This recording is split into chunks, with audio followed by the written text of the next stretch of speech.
தேவையில்லாம இடையே ஒரு கமிட்டி போடுறதுன்றது யாரோ சும்மா இருக்கவங்களுக்கு ஒரு ஒரு வேலையை தருவோம். ஆக்சுவலி தாவேகாவினுடைய கோரிக்கைன்றது சிபிஐ விசாரணை கிடையாது. இன்க்ளூடிங் வந்து நீங்க தமிழ்நாட்டிலே பாத்தீங்கன்னா அதிமுகவை எந்த அளவுக்கு அவங்க பல நேரங்கள்ல மிரட்டியிருக்காங்க, மிரட்டி இன்னைக்கு வரைக்கும் ஃபாலோ பண்ணிட்டு இருக்காங்கன்றத நம்ம பார்க்க முடிகிறது. தமிழ்நாடு எலெக்ஷன் முடிஞ்சிடும், அதுக்கப்புறம் இந்த கரூர் கேஸ்ன்றது அப்படியே போயிடும். பொலிட்டிக்கல் ரீதியா ஸ்டாலின் இதை அணுகி இருந்தாருன்னா கண்டிப்பா இவங்க எல்லாரையும் அரெஸ்ட் பண்றதுன்றது ரொம்ப ஈஸியான விஷயம். ஒருவேளை அரெஸ்ட் பண்ணியிருந்தா அந்த இடத்துல இருந்து அவங்க இடத்துக்கு போயிருக்க வாய்ப்பு இருக்கிறது. சோ அதனால இதுல ஸ்டாலின் செஞ்சது சரிதான். நம்ம hi Arun, this is RV Saranya. Karur வழக்கு விசாரணையை சிபிஐக்கு மாற்றி உச்சநீதிமன்றம் உத்தரவிட்டிருக்கு. இது எந்த அளவுக்கு தாவேகாவுக்கு ஒரு வெற்றியா பார்க்கப்படுது? இனி வரக்கூடிய நாட்கள்ல அடுத்தடுத்த கட்ட அரசியல் நகர்வுகள் அப்படிங்கிறது எப்படி இருக்கும்? பேசலாம் ஊடகவியலாளர் மனோஜுடன். வணக்கம் மனோஜ். வணக்கம் சரண்யா. கரூர் வழக்கு விசாரணையை சிபிஐக்கு மாற்றி உச்சநீதிமன்றம் அதிரடியா உத்தரவிட்டிருக்கு. இதை எப்படி பாக்குறீங்க? இது எதிர்பார்க்கப்பட்ட ஒரு விஷயம் தானே? ஆக்சுவலி இது எதிர்பார்க்கப்பட்ட விஷயம் தான். ஏன்னா அன்றைய தினமே உச்சநீதிமன்றம் விசாரணைக்கு வரும் பொழுதே அவங்க நிறைய கேள்விகள் எழுப்பியிருந்தாங்க. குறிப்பாக இந்த வழக்கு கையாளப்பட்ட விதத்தை அவங்க கொஸ்டின் பண்ணியிருந்தாங்க. ஸோ எந்த ஒரு விஷயத்திலையும் ப்ரொசீஜரல் லேப்சஸ் இருந்தா உச்சநீதிமன்றம் அதுல ஒரு வேறுமாற முடிவுகளை எப்பவுமே எடுக்கும். ஸோ இந்த வழக்கையுமே பார்த்தோம் அப்படின்னா தனி நீதிபதி இந்த வழக்கை கையாண்ட விதம் சற்று தவறாகத்தான் இருந்தது. அவர் வந்து ஏற்கனவே ஒரு டிவிஷன் பெஞ்சில் இருந்த ஒரு வழக்கை, அதாவது 2 நீதிபதிகள் கொண்ட அமர்வில் இருந்த ஒரு வழக்கை ஒரு தனி நீதிபதியாக ஒரு வழக்கை எப்பவுமே எடுக்க மாட்டாங்க. ஏன் அப்படின்னா அந்த ரூலிங்கை வந்து ஓவர் ரூல் பண்றதுக்கான வாய்ப்புகள் எப்பவுமே இருக்கும். இல்ல ஒரு தனி நீதிபதியை விட அது பெரிய அமர்வு. ஸோ அதனால அதை எப்பவுமே பண்ண மாட்டாங்க. ஆனா சர்ப்ரைசிங்லி செந்தில்குமார் அதை எடுத்திருந்தாரு. அப்புறம் இந்த வழக்குல பதில் மனுதாரரா விஜய் தரப்பு இல்லவே இல்லை. ஸோ அதனாலேயே கூட இதுல ப்ரொசீஜரலா நிறைய சிக்கல்கள் இருந்தது. அதனால உச்சநீதிமன்றம் இதை மாற்றும் அப்படின்றது எதிர்பார்க்கப்பட்ட ஒரு தீர்ப்பாகத்தான் இருந்தது. கண்டிப்பா அதை இன்னைக்கு உச்சநீதிமன்றமும் தன்னுடைய தீர்ப்பிலேயே அடிக்கோடிட்டு காட்டியிருக்காங்க. ஏன் இதை மாத்தணும் அப்படின்றதுக்கான காரணங்கள். குறிப்பாக தனி நீதிபதி இதுல நடந்து கொண்ட விதம் வந்து உச்சநீதிமன்றத்துக்கு ரொம்ப சர்ப்ரைசிங்கா இருந்துச்சு. அதோட விஜய்க்கு எந்த விதமான வாய்ப்புகளும் தரப்படல. ஒருவேளை அவர் பதில் மனுதாரராக சேர்க்கப்பட்டு அதற்கு பிறகு இந்த தீர்ப்பு வந்திருந்தா கூட உச்சநீதிமன்றம் இந்த தீர்ப்புக்கு போயிருக்காது. ஆனா விஜய்க்கு வாய்ப்பே தரப்படல அப்படின்றதையும் அவங்க நோட் பண்றாங்க. அப்புறம் நீதிபதி ஏன் இப்படி செஞ்சாரு அப்படின்றதுக்கான பதிலையும் இப்ப அவங்க கேட்டிருக்காங்க. ஸோ ரெஜிஸ்ட்ரார் வந்து அதை கண்டிப்பா இப்ப அனுப்ப வேண்டிய கட்டாயமும் இருக்கு. ஸோ அதனால இந்த தீர்ப்புன்றது எதிர்பார்க்கப்பட்ட ஒன்றுதான். ஆனா இதுல சிபிஐக்கு புனிதம் கற்பிக்கிறது அப்படின்ற ஒரு விஷயம் தான் சற்று அதாவது அவ்வளவு சரியான விஷயமாக பார்க்க முடியல. வழக்கமா சிபிஐக்கு இது போன்ற வழக்குகள் மாற்றம் செய்யப்படும் போது, இப்ப இந்த கேஸ் எடுத்துட்டோம் அப்படின்னா இந்த சிபிஐ விசாரணையை மேற்பார்வையிடுறதுக்கு ஒரு விசாரணை குழு அமைக்கப்படும் அப்படின்னு சொல்லியிருக்காங்க. இது வழக்கமா பண்ணக்கூடிய விஷயம் தானா? சிபிஐக்கு ஒரு கேஸை மாத்துறாங்க, மேற்கொண்டு ஒரு விசாரணை குழுவையும் அமைக்கிறாங்க. கண்டிப்பா அப்படி ஒண்ணு பண்ண மாட்டாங்க. நார்மலி இந்த சூப்பர்வைசரி அப்படின்றத கோர்ட் தான் பண்ணும். கோர்ட் மானிட்டர்ட் ப்ரோப் அப்படின்னு தான் சொல்லுவாங்க. ஸோ நார்மலா கோர்ட் என்ன பண்ணுவாங்க அப்படின்னா, இப்ப சிபிஐக்கு ஒரு வழக்கை மாத்திட்டா எங்களுக்கு ரெகுலரா நீங்க அப்டேட்ஸ் கொடுங்க. இப்ப 2G வழக்கே பார்த்தோம் அப்படின்னா ஒரு கோர்ட் மானிட்டர்ட் ப்ரோப் தான். அவ்வளவு பெரிய வழக்கு. அதையே வந்து பாத்தீங்கன்னா நீதிமன்றத்துக்கு சிபிஐ ஒவ்வொரு கால இடைவெளிக்கும் ஒரு அறிக்கையை தாக்கல் செஞ்சுக்கிட்டே இருக்கணும் அப்படின்றதா தான் இருந்தது. ஆனா இந்த விஷயத்துல உச்சநீதிமன்றம் என்ன செய்யுதுன்னா, ஒரு ஓய்வு பெற்ற நீதிபதி அஜய் ரஸ்தோகி அவரை வந்து மானிட்டரிங் கமிட்டியோட சீஃபா போடுறாங்க. 2 IPS ஆபீசர்ஸ் தமிழ்நாடு கேடர்ல இருக்கவங்க அவங்களையும் இந்த கமிட்டியில போடுறாங்க. சிபிஐ விசாரிக்கக்கூடிய வழக்கை அவங்க மானிட்டர் பண்ணுவாங்க அப்படின்னு சொல்லி சுப்ரீம் கோர்ட் சொல்லுது. இந்த ஒரு விஷயம் வந்து சற்று சர்ப்ரைசிங்கான விஷயமா தான் இருக்கிறது. ஏன் இந்த அளவுக்கு உச்சநீதிமன்றம் இதுல போகுது அப்படின்னு. ஆனா அதுக்கான பதிலையும் அவங்க வந்து தீர்ப்பிலேயே சொல்றாங்க. இதுல வந்து ஒரு ஃப்ரீ அண்ட் ஃபேர் இன்வெஸ்டிகேஷன் நடக்கணும்னு நாங்க எதிர்பார்க்கிறோம். அப்புறம் எல்லாருக்குமான ஒரு வாய்ப்பை, சம வாய்ப்பையும் இதுல கொடுக்கணும் அப்படின்றதையும் சுப்ரீம் கோர்ட் வந்து என்ஷூர் பண்றாங்க.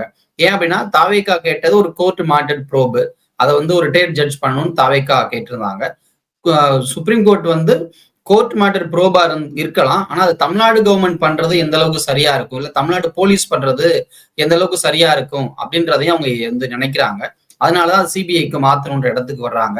அப்புறம் தாவேகா கேட்ட விஷயத்தையும் மதிப்பளிக்க வேண்டிய கட்டாயத்துல இருந்ததுனால தாவேகாவுக்காக ஒரு கோர்ட் அதாவது ஒரு நீதிபதியை நியமிக்கிறாங்க. அதை சிபிஐக்கு தமிழ்நாடு கவர்மெண்ட் கிட்ட இருந்து எடுத்து சிபிஐக்கு கொடுக்குறாங்க. ஸோ அப்படின்ற ஒரு 2 லேயர்ஸ் அதுல கொண்டு வந்து பண்ணியிருக்காங்க. பட் ஆக்சுவலி இது தேவையில்லை. ஒரு உச்சநீதிமன்றமே இந்த வழக்கை எடுக்கும் பொழுது ப்ராப்பரான இடைவெளிகள்ல உச்சநீதிமன்றத்துல சிபிஐ வந்து அறிக்கையை தாக்கல் செஞ்சாவே போதுமானது. அதன் அடிப்படையில விசாரணை நடத்தலாம். ஆனா இது ஒரு இன்டரிம் ஆர்டரா தான் இருக்கு. ஸோ இன்டரிம் ஆர்டர்ல மேபி மறுபடியும் தமிழ்நாடு கவர்மெண்ட் வந்து இதுல ஒரு கமிட்டி தேவையில்லை, இல்ல வந்து சுப்ரீம் கோர்ட்ல சூப்பர்வைசர்ன்றது அவசியம் இல்லைன்னு ஃபீல் பண்ணா மேபி அது மாற்றப்படலாம். ஆனா அதுல சூப்பர்வைசரி கமிட்டி அப்படின்றது அனாவசியம். எதற்காக இதை பண்ணாங்கன்னு தெரியல. ஃப்ரீ அண்ட் ஃபேர் இன்வெஸ்டிகேஷன் அப்படின்ற ஒரே ஒரு வாய்ப்பு, ஒரு வார்த்தை மட்டும் வச்சுக்கிட்டு கூடுதல் சுமையை கொடுக்கறது எந்த அளவுக்கு சரின்னு தெரியல. ஏன்னா சிபிஐ விசாரிக்கிறாங்க, இவங்க அதை ட்ரையல் நடத்துறாங்கன்றதோட முடிஞ்சிருக்கும். தேவையில்லாம இடையே ஒரு கமிட்டி போடுறதுன்றது யாரோ சும்மா இருக்கவங்களுக்கு ஒரு வேலையை தருவோம் அப்படின்ற ரேஞ்சில கொடுத்த மாதிரியாக இருக்கிறது. அது என்னை பொறுத்த வரைக்கும் ஒரு அனாவசியமான விஷயம் தான். சிபிஐ மட்டுமே அதை ஹேண்டில் பண்ணிருக்கலாம், கோர்ட் அதை மாற்றி பண்ணிட்டு போயிருக்கலாம். இப்போ இந்த வழக்கை பொறுத்த வரைக்கும் நேரடியாவே சிபிஐ விசாரணை கேட்டதா தாவேகா? ஏன்னா மற்ற மனுதாரர்கள் அப்படின்ட்டாங்க, தாவேகா தரப்புலயும் நாங்க சிபிஐ விசாரணைக்கு கேட்கல, அந்த பெட்டிஷனுக்கும் எங்களுக்கும் சம்பந்தம் இல்லை அப்படின்னு சொல்றாங்க. இப்ப யாரு சிபிஐ விசாரணை கேட்டது? ஆக்சுவலி தாவேகாவினுடைய கோரிக்கைன்றது சிபிஐ விசாரணை கிடையாது. நீங்க சொன்ன மாதிரி இது வந்து ஒரு கோர்ட் மானிட்டர்ட் ப்ரோப் வேணும். ஒரு ரிட்டையர்ட் ஜட்ஜ் தலைமையில, சுப்ரீம் கோர்ட் ஜட்ஜ் தலைமையில நீங்க வந்து ஒரு கமிட்டியை ஃபார்ம் பண்ணி அந்த கமிட்டி வந்து விசாரிக்கட்டும். தமிழ்நாடு போலீஸை இன்வால்வ் பண்ணாதீங்க, அது வந்து எங்களுக்கு நெகட்டிவா இருக்கும்ன்றதுதான் அவங்க சொன்ன விஷயம். இல்ல சிபிஐ விசாரணை கேட்டது வந்து 2 பாதிக்கப்பட்டவர்கள் தரப்புல தாக்கல் செய்யப்பட்ட மனு. ஆனா பாதிக்கப்பட்டவர் 2 பேருமே நாங்க பண்ணல அப்படின்னு சொல்லி ஊடகங்கள்ல பேட்டி கொடுத்திருக்காங்க. எங்களுடைய பெயரை பயன்படுத்தி வேற யாரோ பண்ணிருக்காங்க, இல்ல வந்து அதுல லோக்கலி எங்களை ஏமாத்தி பண்ணிட்டாங்க அப்படின்றது அவங்க தரப்புல சொல்லப்பட்ட கருத்தாக இருக்கிறது. இப்ப வரைக்கும் அவங்க சொல்லியிருக்காங்க. ஆனா அது வந்து நீதிமன்றத்தால் இன்னும் ஏற்கப்படவில்லை. அதை காக்னிசன்ஸ் எடுப்போம்னு சொல்லியிருக்காங்க. ஆனா இதுல வந்து சிபிஐ விசாரணை அப்படின்றது ரெக்கார்ட் ஆயிடுச்சு ஆல்ரெடி. அவங்க பாதிக்கப்பட்டவங்களா இல்லையான்றதெல்லாம் தாண்டி கோர்ட்ல அது ரெக்கார்ட் ஆயிடுச்சு.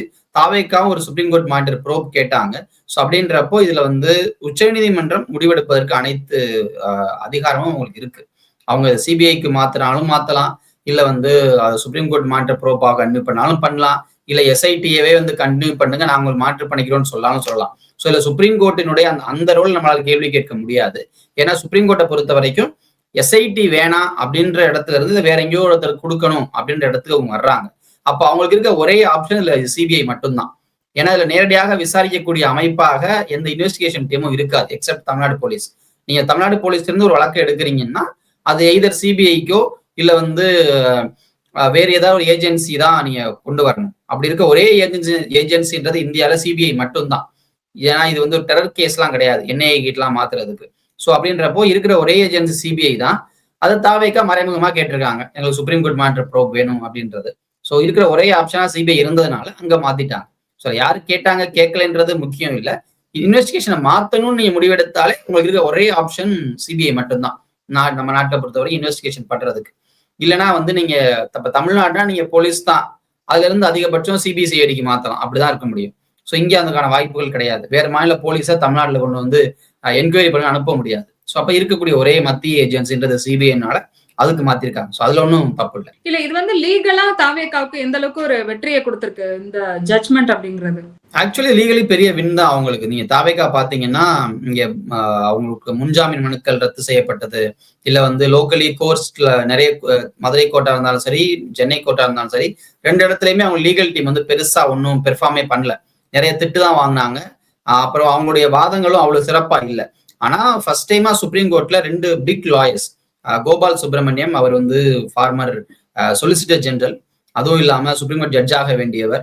அதே மாதிரி அரிமா சுந்தரம் தமிழ்நாட்டை சேர்ந்தவர், ரொம்ப சீனியர் லாயர், சீனியர் அட்வொகேட் தான். 2 பேருமே இன்னைக்கு சீனியர் அட்வொகேட்டா டெசிக்னேட்டடா இருக்கக்கூடியவங்க. யங் ஏஜ்லயே கோபால் சுப்பிரமணியம் வந்து சீனியர் அட்வொகேட்டா மாறினவர். அதுவும் இல்லாம மிக திறமையானவர். அவருடைய இங்கிலீஷ் வந்து பாத்தீங்கன்னா அவ்வளவு சூப்பரா அவரு இங்கிலீஷ் பேசுவார். நான் வந்து பல முறை அவருடைய வாதங்களை நேரடியாகவே உச்ச நீதிமன்றத்துல பார்த்திருக்கேன். யூகேல வந்து பிராக்டிஸ் பண்ணக்கூடிய ஒரு லாயர். ஸோ மிக சரியான ஒரு தேர்வை தாவேகாவினுடைய ஆதவ் அர்ஜுன் வந்து எடுத்திருந்தாரு. கோபால் சுப்பிரமணியத்தை முன்னிறுத்தினதன் மூலமாக இந்த வழக்குல தாவேகா வந்து 1 ஸ்டெப் எஹெடா இருந்தாங்க அப்படின்னு கூட நம்ம சொல்லணும். ஏன்னா ரொம்ப சாதாரணமாக பொலிட்டிக்கல் கேசஸ்ல அவர் வரமாட்டாரு, நிறைய கார்பரேட் கேசஸ் தான் அவர் போவாரு. ஸோ இங்க வந்தது பெரிய ஒரு விஷயமாக இருந்தது. அப்புறம் மிகச் சிறப்பாக அவங்க தனி நீதிபதியை டார்கெட் பண்ணி இந்த வழக்கை நகர்த்தினாங்க. தனி நீதிபதி செஞ்ச தப்பு என்ன? ஒட்டுமொத்தமா நீங்க இந்த கேஸ்ல பாத்தீங்கன்னா தாவேக்காவோட ஆர்குமெண்ட்ஸ் எல்லாமே எங்க ஒரு பார்ட்டியா வைக்காம தனி நீதிபதி இந்த ப்ரொசீஜரா நிறைய தப்பு பண்ணிட்டாரு அப்படின்ற ப்ரொசீஜரல் லேப்ஸ கன்யூஸா லாஸ்ட் டைம் வந்து பண்ணிட்டே இருந்தாங்க. ஸோ அது பெரிய லெவல்ல அவங்களுக்கு ஹெல்ப் பண்ணிருக்கு. முதன்முறையாக தாவேக்கா ஒரு கட்சியை ஆரம்பிச்சு ஒரு லீகல் ஃபைட்ல வின் பண்ணியிருக்காங்க அப்படின்றது இதுல முக்கியமான ஒரு விஷயம். ஏன்னா நார்மல் லீகல் ஃபைட்னா டிஎம்கேவை தான் எல்லாரும் பாயிண்ட் அவுட் பண்ணுவாங்க. பட் டிஎம்கேவை விட ஒரு படி முன்பு சென்று இந்த விஷயத்துல அவங்களுக்கு வந்து ஒரு ஒரு பாசிட்டிவான ரிசல்ட் கிடைச்சிருக்கு. இதுல திமுக நேரடியாக இன்வால்வ் ஆகாட்டினாலும் தமிழ்நாடு கவர்மெண்ட் திமுகவுடைய கவர்மெண்ட் தான். ஸோ அப்படின்றப்ப அவங்களுக்கு ஒரு சின்ன செட்பேக்காக தான் இது இருக்கக்கூடியது. ஏன்னா எஸ்ஐடின்றது இப்ப இல்லை அப்படின்றதும் மேபி அது கோர்ட்டே வந்து அதை நியமிச்சிருக்கலாம். பட் ஸ்டில் அதுல வந்து லா டிபார்ட்மெண்ட் தான் ஆர்கியூ பண்றாங்க. அப்படிங்கிறப்போ ஒரு சின்ன செட்பேக் தான் டிஎம்கேவுக்கு. பட் ஸ்டில் இது தாவேகாவுக்கு ஒரு குறிப்பிடத்தக்க வெற்றியாவே நம்ம பார்க்கலாம். இதுக்கப்புறமா வரக்கூடிய நாட்கள்ல இந்த கூட்டணி கணக்கு அப்படிங்கிறது மாறும் அப்படிங்கிற ஒரு பேச்சு இருக்கு இல்லையா? விஜய் வந்து என்டிஏ கூட்டணிக்கு வருவாரு, இனிமே 4 முனை போட்டிங்கிறது மும்முனை போட்டியா தான் இருக்கும் அப்படிங்கறது. இப்ப இது போன்ற அரசியல் நகர்வுகள்லாம் இனிமே எப்படி இருக்கும்னு நினைக்கிறீங்க? கண்டிப்பா இங்க சிபிஐக்கு ஒன்றும் பெரிய இன்டெகிரிட்டி எல்லாம் கிடையாது. சிபிஐ பல விதங்களில் பல முறை ஆளும் அரசுகள் வெவ்வேறு மாதிரி யூஸ் பண்ணியிருக்காங்க. அதுக்கு பிஜேபி மட்டும் தான் இல்லை, காங்கிரஸும் அப்படிதான், பிஜேபியும் அப்படிதான். பிஜேபி வந்ததற்கு பிறகு சிபிஐ ஒரு அடியாளாக ஏவலாக வேலை செய்ய வைக்கிறதுன்றது ரொம்ப சாதாரணமாக நடந்திருக்கிறது. அதுக்கு ஏகப்பட்ட எக்ஸாம்பிள்ஸ் இருக்கு. இன்க்ளூடிங் வந்து நீங்க தமிழ்நாட்டிலே பாத்தீங்கன்னா அதிமுகவை எந்த அளவுக்கு அவங்க பல நேரங்கள்ல மிரட்டியிருக்காங்க, மிரட்டி இன்னைக்கு வரைக்கும் ஃபாலோ பண்ணிட்டு இருக்காங்கன்றத நம்ம பார்க்க முடிகிறது. ஆனா என்னன்னா விஜயை பொறுத்த வரைக்கும் அவர் ஒருவேளை சிபிஐயால் மிரட்டப்படுகிறார், பாஜக சிபிஐ பயன்படுத்துகிறது அப்படின்ற இடத்துல நம்ம அணுகிறோம் அப்படின்னா அவர் நேரடியாக பாஜகவுக்கு ஆதரவாக இருப்பாரான்னு நம்மளால சரியாக சொல்ல முடியாது. அவருக்கு ஒரு பொலிட்டிக்கல் சூசைட், அதை அவர் கண்டிப்பா பண்ண மாட்டார். மேபி இந்த விஷயத்துல விஜய் தன்னில் தப்பே இல்லைன்னு தான் கிளைம் பண்றாரு. ஸோ தப்பே இல்லாத சிபிஐக்கு பயன்படும் போது அது ஒரு விஷயம். அப்புறம் சிபிஐ ஒருவேளை கார்னர் பண்ணாருன்னா வளர்ந்து வரக்கூடிய விஜய்க்கு அது மிகப்பெரிய பாசிட்டிவா போய் மாறும். ஏன்னா விஜய் வந்து கொள்கை எதிரியாக பாஜகவை வந்து முன்னிறுத்தும் பொழுது ஒருவேளை சிபிஐ அவரை மிரட்ட ட்ரை பண்றாங்க, இல்ல வந்து சிபிஐ மூலமாக பாஜக அவரை மிரட்ட ட்ரை பண்ணுதுன்னா அதை அவர் பேசினாலே அது பெரிய பாசிட்டிவா அவருக்கு மாறும். ஸோ பொலிட்டிக்கலி வந்து நீங்க விஜய வந்து இந்த இடத்த பொறுத்த வரைக்கும் பிஜேபி இப்போதைக்கு டச் பண்ண மாட்டாங்க அப்படிதான் நான் பாக்குறேன். ஆனா என்னன்னா இந்த விசாரணைன்றது இந்த எலெக்ஷன்ஸ்க்கு முன்னாடியே முடியுன்ற நம்பிக்கையெல்லாம் எனக்கு இல்லை. சிபிஐ கிட்ட அவ்வளோ பெண்டிங் கேசஸ் இருக்கு. சிபிஐ வந்து பல கேசஸ்க்கு இன்னும் இன்வெஸ்டிகேஷன் ஆஃபீஸரே போடாம இருக்காங்க. பல கேசஸ்க்கு ப்ராப்பர் ஸ்ட்ரென்த் இல்லாம ப்ராப்பரா இன்ஃப்ராஸ்ட்ரக்சர் இல்லாம அவங்க இருக்காங்க. சிபிஐக்கு போற ஒவ்வொரு கேஸும் அவங்களுக்கு வந்து தேவையில்லாத ஒரு சுமையை தான் கொடுத்துக்கிட்டு. ஸோ இந்த வழக்கும் அப்படிப்பட்ட ஒரு வழக்காக தான் அவங்ககிட்ட போய் சேரும். ஆரம்பத்துல ரொம்ப ஆக்டிவா தான் சிபிஐ வந்து செயல்படும். உடனடியாக பாத்தீங்கன்னா எஃப்ஐஆர் ஃபைல் பண்ணுவாங்க, அன்னோன் பர்சன்ஸ் நேம் பண்ணுவாங்க, ஒரு ஐஓ அனுப்புவாங்க. பட் பிரிலிமினரி என்கொயரியோட சிபிஐ வந்து அப்படியே மெல்ல மெல்ல மெல்ல கடக்க ஆரம்பிச்சிடும். கோர்ட்லையும் பார்த்து நிறைய வாய்தா வாங்க ஆரம்பிச்சிருவாங்க. தமிழ்நாடு எலெக்ஷன் முடிஞ்சிடும். அதுக்கப்புறம் இந்த கரூர் கேஸ்ன்றது அப்படியே போயிடும். கடைசியில யாருக்குமே பாதகம் இல்லைன்ற மாதிரி கூட வந்தாலும் வரலாம். சோ அப்படிதான் சிபிஐ என்கொயரிஸ் நார்மலாவே பாத்தீங்கன்னா ஒரு பொலிட்டிக்கல் சம்பந்தப்பட்ட விஷயத்துல அதை நிறுத்து போக செய்யக்கூடிய விஷயமாக, இல்ல காலம் தாழ்த்தக்கூடிய விஷயமாக, யாருக்கும் ஒரு செக் வைக்கிற விஷயமாகத்தான் இருக்கும். இந்த வழக்கிலையும் சிபிஐ விசாரணை அப்படிதான் போக வாய்ப்பு இருக்கு. இப்போ உச்சநீதிமன்றம் சொல்லக்கூடிய விஷயங்களை எல்லாம் நம்ம ஒட்டுமொத்தமா பார்க்கும்போது ஸ்டாலினை சமீப காலமா கூட்டணி கட்சிகளே வந்து விமர்சனம் பண்ணிட்டு இருந்தாங்க. நீங்க ஏன் வந்து விஜய் அரெஸ்ட் பண்ணல, தாவேகா நிர்வாகிகளை ஏன் வந்து அரெஸ்ட் பண்ணல, உங்களுக்குள்ள என்ன டீலிங் போகுது அப்படிங்கிற மாதிரி எல்லாம் கூட்டணி கட்சிகளே பேசிட்டு இருந்தாங்க. சோ அவர் வந்து இந்த மாதிரியெல்லாம் ஜட்மெண்ட் கிடைக்கும், இந்த மாதிரி உத்தரவுகள்லாம் கிடைக்கும், இதுல ஒரு சில சிக்கல் இருக்கு அப்படிங்கறதுனால தான் அவர் ரொம்ப நிதானமா ஹேண்டில் பண்ணிருக்காரு அப்படிங்கறத இந்த உத்தரவுல இருந்து நம்ம புரிஞ்சுக்கலாமா? இல்ல ஆக்சுவலி இது வந்து ஒரு முக்கியமான விஷயம். இது வந்து ஒரு கொலை கிடையாது. ஃபர்ஸ்ட் ஒரு கூட்ட நெரிசல்ல சிக்கி நிறைய பேர் வந்து இறந்திருக்காங்க. சோ இது வந்து ஒரு அட்டெம்ப்ட் டு மர்டர், இல்ல வந்து ஒரு திட்டமிட்டு செய்யப்பட்ட கொலை அப்படின்றது கிடையாது. சோ அப்ப இதுக்கு நீங்க யாரை ரெஸ்பான்சிபிள் ஆக்குவீங்க? பேசிக்கலி இது ஒரு ஆக்சிடென்ட். ஆனா அந்த ஆக்சிடென்ட் வந்து சரியான விஷயத்தை செய்யாததுனால ஏற்பட்ட ஒரு ஆக்சிடென்ட். அப்ப அதுக்கு யாரு பொறுப்புன்றதுதான் இங்க வந்து ஒருத்தர் ரெஸ்பான்சிபிலிட்டி தான் ஆக்குவாங்களே ஒழிய இதுல வந்து ஒரு மர்டர் சார்ஜஸ் போட்டு விஜய் உள்ள தள்ளுறது, இல்ல வந்து ஆதவர்ஜனா உள்ள தள்ளுறது, இல்ல புசியானந்த அரெஸ்ட் பண்றது, அதெல்லாம் இங்க ஆக்சுவலி எடுபடாது. அப்படியே கைது பண்ணாலும் அவங்க வந்து ஈஸியா வெளியே வந்துருவாங்க. சோ இங்க கைது பண்றது இப்ப வந்து பிரதானமா, இல்ல இது மாதிரியான சம்பவங்கள் நடக்கவே கூடாதுன்றது பிரதானம். அதுதான் இங்க முக்கியமாக பார்க்க வேண்டியது. பொலிட்டிக்கல் ரீதியா ஸ்டாலின் இதை அணுகி இருந்தாருன்னா கண்டிப்பா இவங்க எல்லாரையும் அரெஸ்ட் பண்றதுன்றது ரொம்ப ஈஸியான விஷயம். அதான அதை வந்து ரொம்ப எளிதாக பண்ணிருக்கலாம்.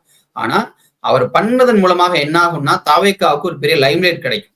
இப்ப ஒருவேளை விஜய் அரெஸ்ட் பண்ணியிருந்தா தாவேகாவினுடைய லைம்லைட் வந்து ஒரு மிகப்பெரிய இடத்துக்கு போயிருக்கும். தேவையில்லாம திமுக அவங்களை மிகப்பெரிய லெவல்ல வளர்த்து விட்டுருப்பாங்க. அவங்களை கண்டுக்காம போனதன் மூலமாக ஒரு பெரிய விஷயம் எதுவும் இல்லை, நார்மலாகத்தான் இது போயிருச்சு அப்படின்றதுதான். எக்ஸப்ட் இந்த கோர்ட்ல நடந்த விஷயங்களை தாண்டி மத்த எங்கேயுமே திமுக பெருசா எந்த பிளண்டரும் பண்ணல. லைட்டா அதை அப்படியே எடுத்துட்டு போயிட்டாங்க. சோ இந்த விஷயத்துல சிஎம் ஸ்டாலின் நடந்துகிட்டது அப்படின்றது பொலிட்டிக்கல் ரீதியா அவர் சரியாகத்தான் இருக்காரு அப்படின்றதான் காட்டுது.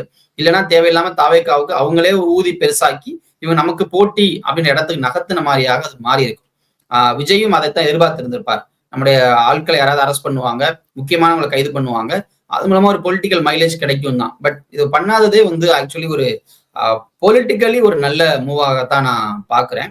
ஏன்னா தாவேக்காவுடைய இடம்ன்றது முன்னாடி என்ன இருந்துச்சோ அங்கேயே இதை வந்து மெயின்டைன் பண்ண வைக்கிறது இருக்குல்ல, அதை வந்து இந்த மூவ் சரியாக செஞ்சிருக்கு. ஒருவேளை அரெஸ்ட் பண்ணியிருந்தா அந்த இடத்துல இருந்து அவங்க இடத்துக்கு போயிருக்க வாய்ப்பு இருக்கிறது.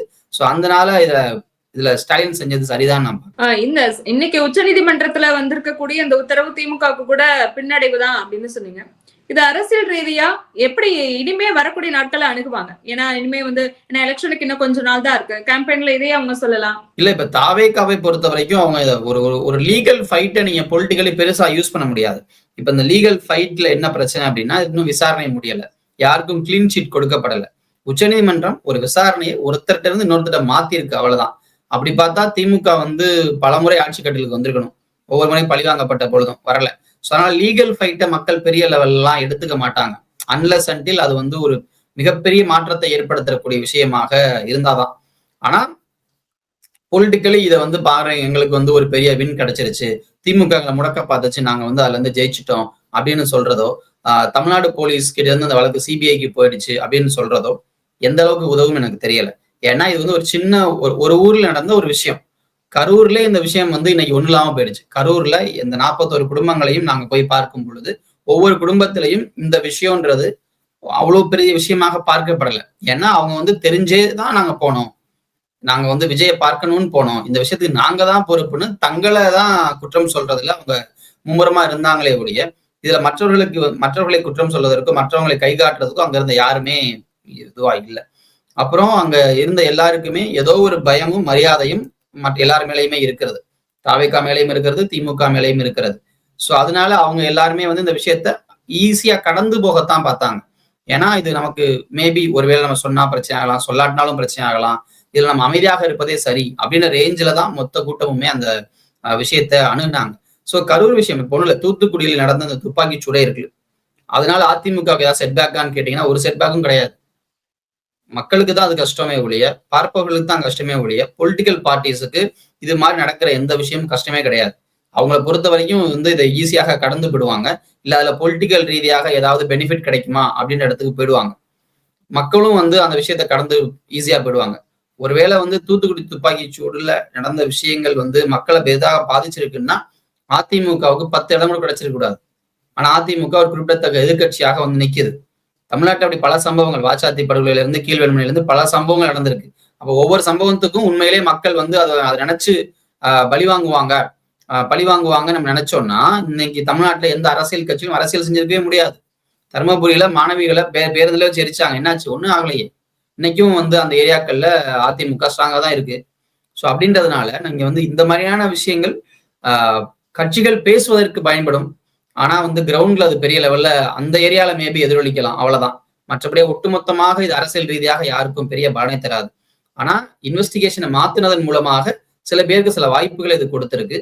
மேபி பிஜேபிக்கு இதுல ஒரு கணிசமான வாய்ப்பு இருக்கு, தாவேக்காவை கட்டி ஆள்வதற்கு அப்படின்னு வேணா புரிஞ்சுக்கலாம். கூட்டணிக்குள்ள இழுக்கிறதுக்கு அப்படின்னு புரிஞ்சுக்கலாமா? கூட்டணிகளை இழுப்பாங்களான்றது சந்தேகம். அவங்க வந்து கட்டுப்படுத்த தான் பார்ப்பாங்க, கூட்டணிக்குள்ள இழுப்பாங்கன்றது சந்தேகம். ஏன்னா பாஜகவுக்கு நல்லா தெரியும் விஜய் வந்து ஒரு சிறுபான்மையினர், அவருக்கு வரக்கூடிய ஓட்டுகள் நம்ம கூட வந்தாருன்னா கண்டிப்பா அவருக்கு போகவே போகாது. ஏன்னா வந்து கொள்கை ரீதியிலாக பிரச்சனைகள் இருக்கு. அப்ப அவர் நம்ம பக்கம் இழுக்கிறது தேவையில்லைன்னு தான் பிஜேபி நினைக்கும். மேபி பிஜேபி வந்து உண்மையிலேயே ஒரு சீரியஸா அரசியல் பண்ணதுன்னு நினைச்சா அதிமுகவை கூட்டணியை விட்டு கலட்டி விட்டு நீங்க 2 பேரும் சேருங்க, சேர்ந்து வந்து ஒர்க் பண்ணுங்க, திமுகவை தோக்கடிப்போம் அப்படின்னு ஒரு இடத்துக்கு வரலாம். ஆனா பிஜேபிக்கு அந்த அளவுக்கு எல்லாம் தாராளமானதுன்றது இல்லை. உச்ச நீதிமன்றத்துல வந்திருக்கக்கூடிய இந்த உத்தரவுக்கு பிறகு நீ வரக்கூடிய நாட்கள்ல அரசியல் கணக்கு எப்படி போகுது, கூட்டணி நகர்வுகள், கூட்டணி கால்குலேஷன்ங்கிறது எப்படி மாறுது அப்படிங்கறத நம்ம பொறுத்திருந்து பார்க்கலாம். உங்களுடைய நேரத்திற்கும் கருத்திற்கும் மிக்க நன்றி மனோஜ். நன்றி ஜெர்மி.